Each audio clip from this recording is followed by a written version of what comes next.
antara cinta dan kebohongan. Mutmainah Umi Hidayati.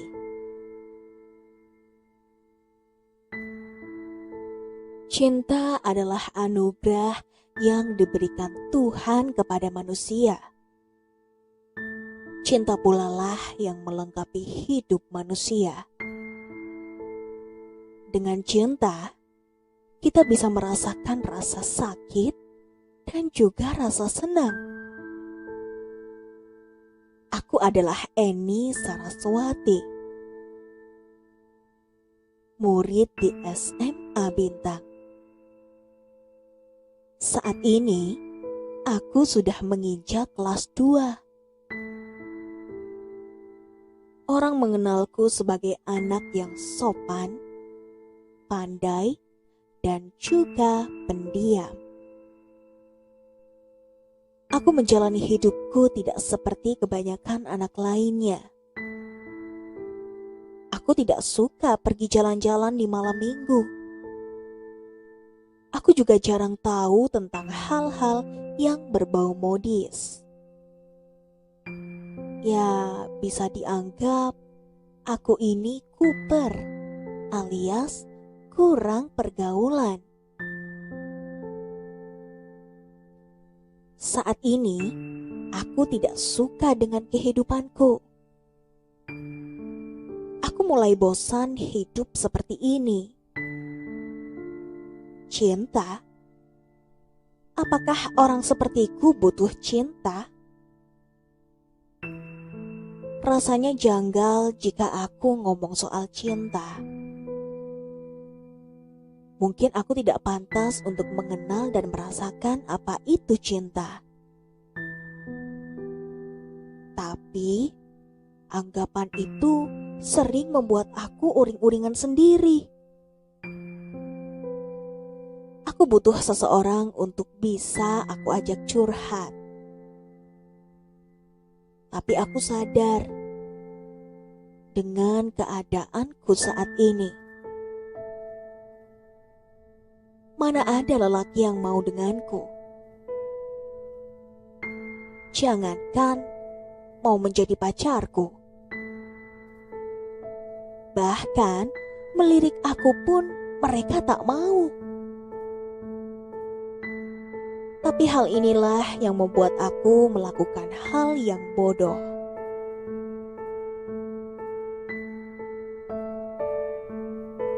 Anterin gue ke warnet, Sa.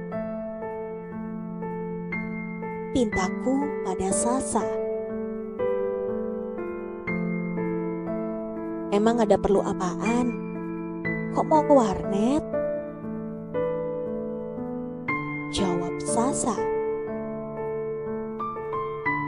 Udah deh, ntar juga kamu tahu sendiri.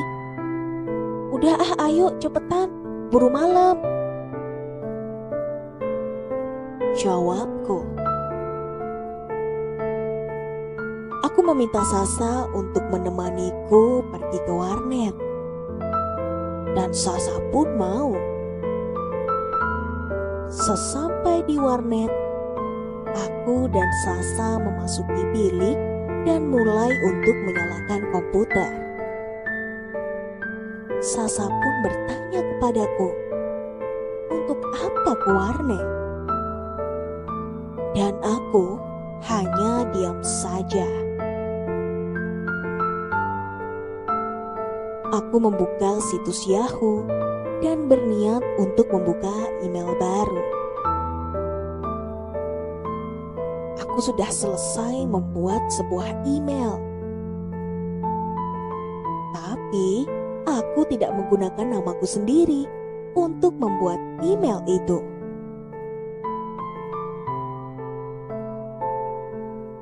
En, lo mau ngapain sih?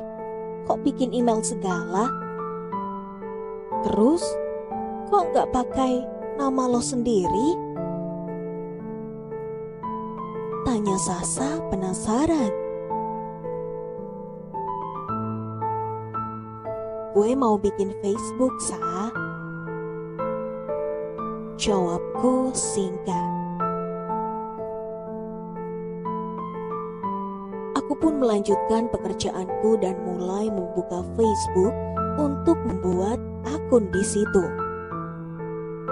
Setelah semuanya selesai, aku pun menambahi sebuah foto yang menurutku menarik untuk dipasang di situ.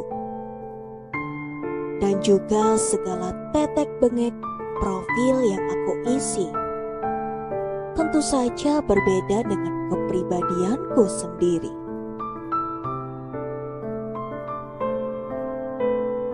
Gue mau bikin fanpage tentang fenomena alam, Sa.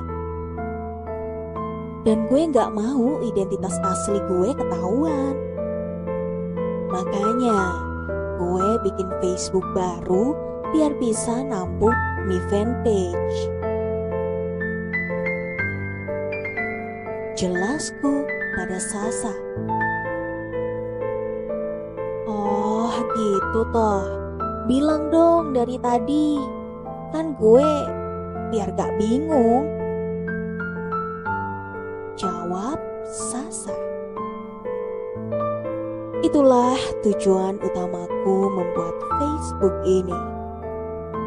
Sebelum akhirnya aku menyalahgunakannya.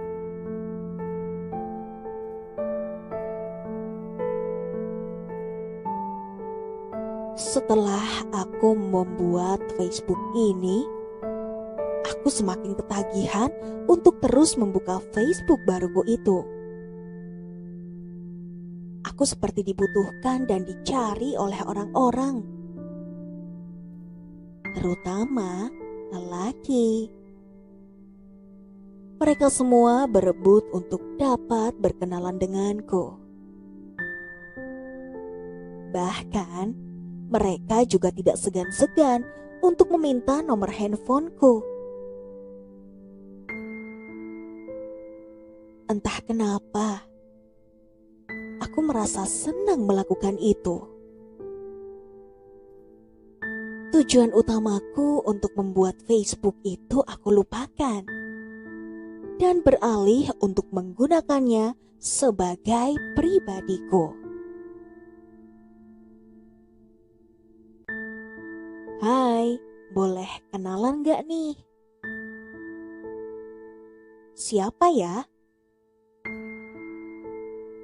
Aku Edo, boleh tahu namamu?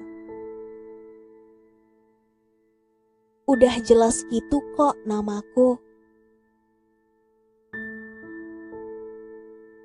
Iya deh Maya, kamu asli mana? Surabaya. Boleh minta nomor HP-mu?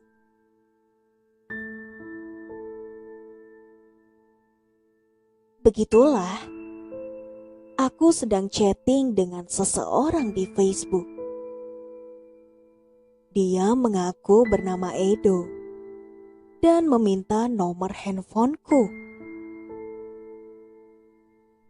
Awalnya aku enggan untuk memberi nomor handphoneku.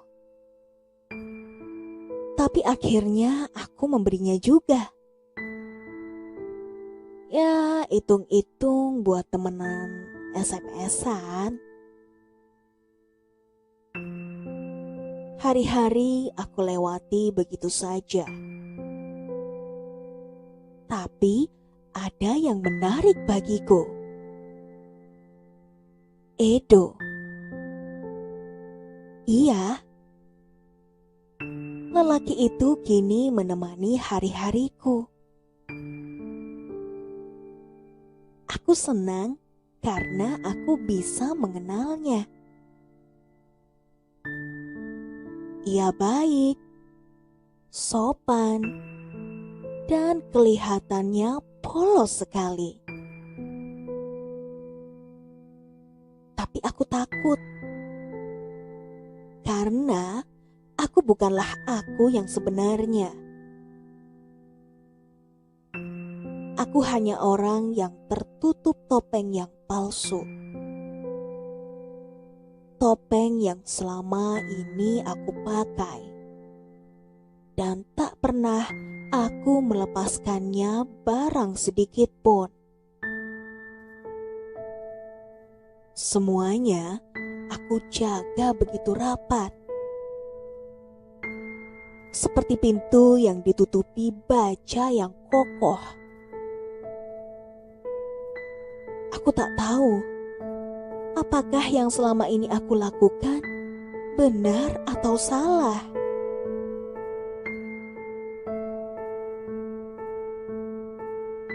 Pagi ini aku berangkat sekolah seperti biasanya. Sasa sudah menungguku di depan kelas. Sepertinya ada hal yang ingin ia tanyakan padaku.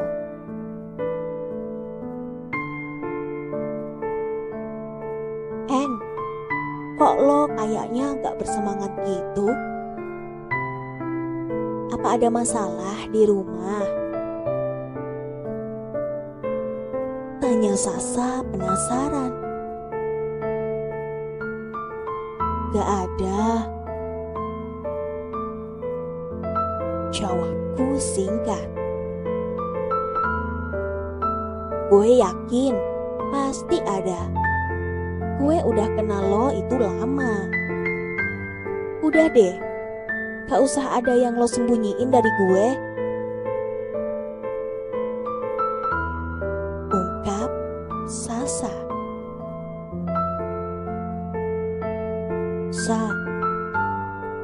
lo kan tahu gue. Lo juga tahu gimana keadaan gue. Menurut lo, pantes gak kalau gue ditembak cowok?" ungkapku lirih. "So what?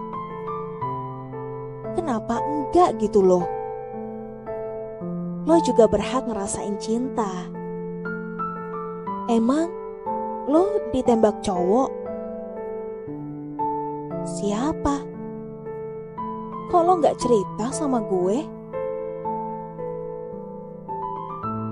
tanya Sasa penasaran. "Gak ada yang perlu diceritain," jawabku singkat. Aku pun meninggalkan Sasa di luar kelas dan menuju ke tempat dudukku. Pelajaran pun dimulai. Membuat aku sejenak melupakan pernyataan Edo semalam kepadaku lewat SMS.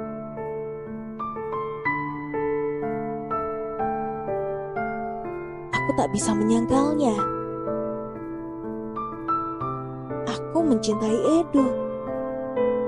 Sungguh mencintainya. Tapi pergolakan batinku ini tak henti-hentinya terus mengusikku. Edo tak tahu siapa aku sebenarnya. Jika aku berterus terang, apakah ia masih mau menerimaku? Aku takut jika pada akhirnya nanti ia malah mencaci maki aku kalau tahu siapa aku sebenarnya. Tapi aku tak kuasa menahan rasa hatiku.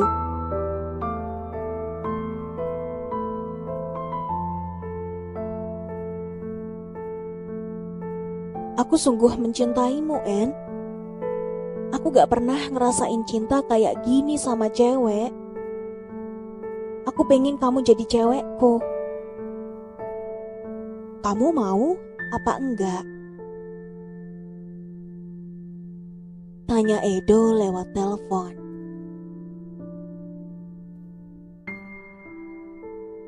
Tapi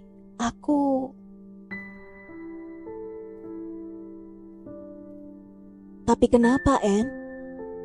Apa kamu gak yakin sama aku? Aku janji bakal bahagiain kamu. Walaupun aku gak pernah ketemu sama kamu, tapi aku yakin cintaku ini gak salah. Aku gak salah mencintai kamu.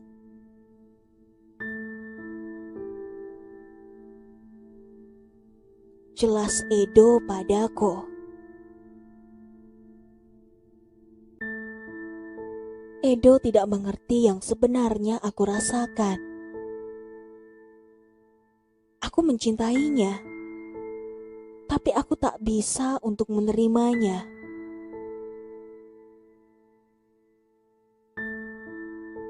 Halo, En? Kamu masih dengerin suara aku kan? Tanya Edo memastikan.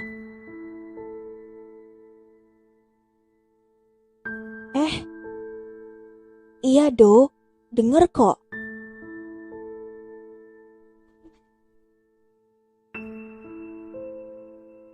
Gimana jawaban kamu?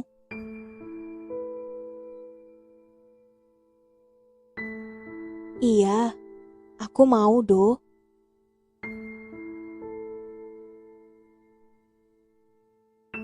Aku akhirnya menerima cinta Edo.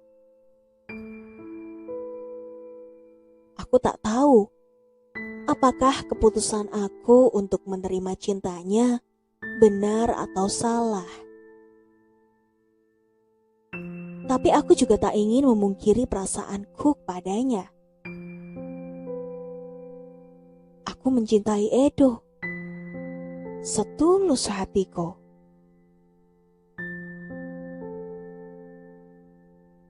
Aku merasa senang Edo selalu memperhatikan aku. Aku benar-benar nyaman dibuatnya.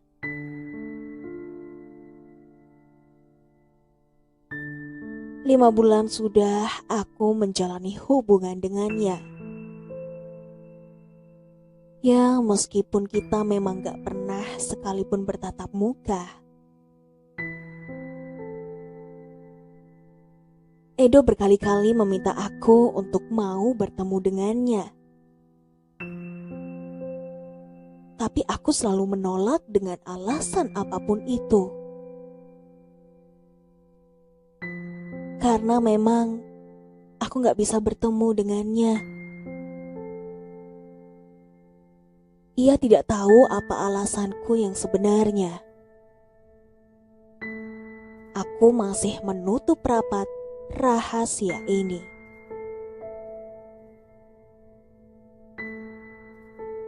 Aku masih ingat, hari itu adalah hari Rabu.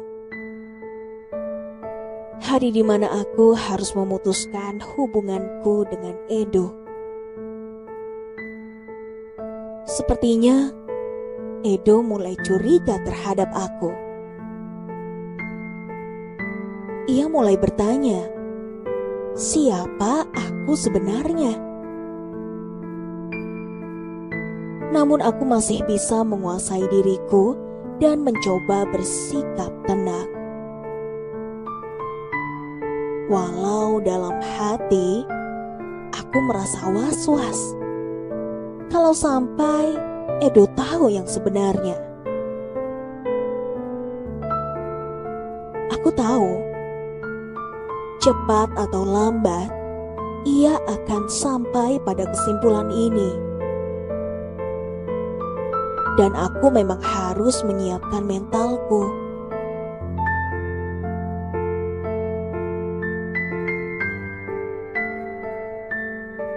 Pada malam harinya, aku memutuskan untuk mengakhiri hubunganku dengannya.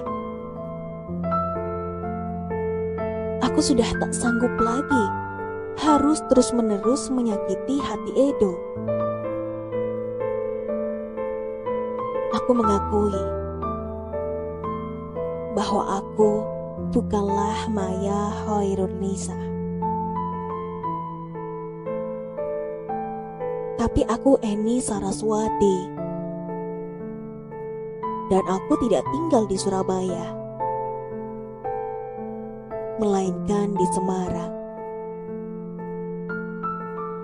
Aku menceritakan semuanya kepada Edo.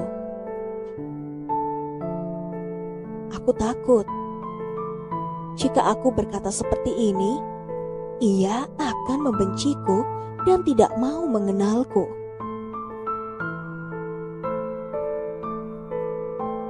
Aku tak tahu apakah dia itu malaikat.